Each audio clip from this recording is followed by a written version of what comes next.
Many people think of blockchain as the technology that powers Bitcoin.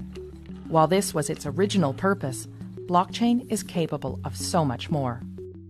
Despite the sound of the word, there's not just one blockchain.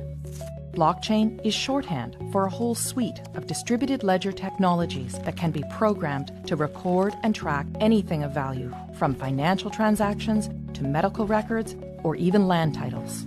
You might be thinking, we already have processes in place to track data. What's so special about blockchain? Let's break down the reasons why blockchain technology stands to revolutionize the way we interact with each other. Reason number 1, the way it tracks and stores data. Blockchain stores information in batches called blocks that are linked together in a chronological fashion to form a continuous line, metaphorically, a chain of blocks. If you make a change to the information recorded in a particular block, you don't rewrite it.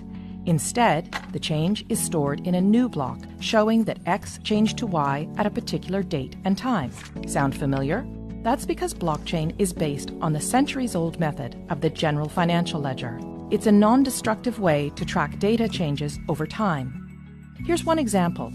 Let's say there was a dispute between Anne and her brother Steve over who owns a piece of land that's been in the family for years. Because blockchain technology uses the ledger method, there is an entry in the ledger showing that Adam first owned the property in 1900.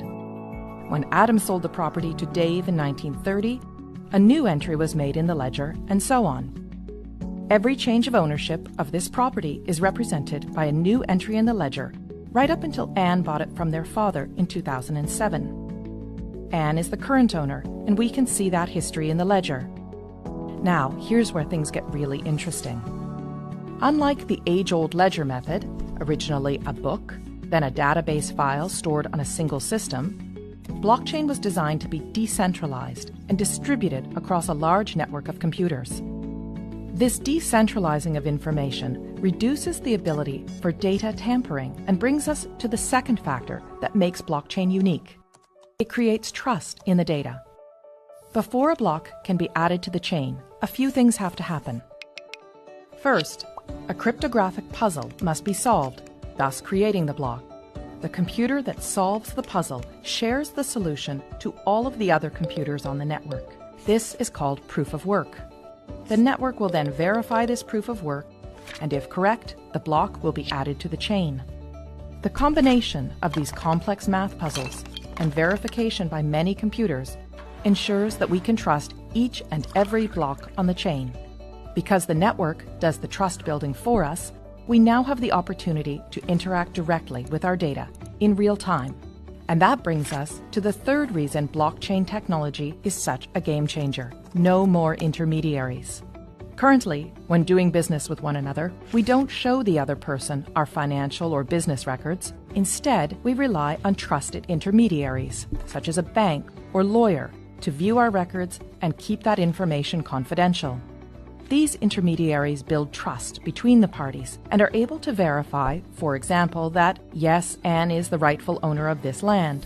This approach limits exposure and risk, but also adds another step to the exchange, which means more time and money spent. If Anne's land title information was stored in a blockchain, she could cut out the middleman, her lawyer, who would ordinarily confirm her information with Steve. As we now know, all blocks added to the chain have been verified to be true and can't be tampered with, so Anne can simply show Steve her land title information secured on the blockchain. Anne would save considerable time and money by cutting out the middleman. This type of trusted peer-to-peer interaction with our data can revolutionize the way we access, verify, and transact with one another.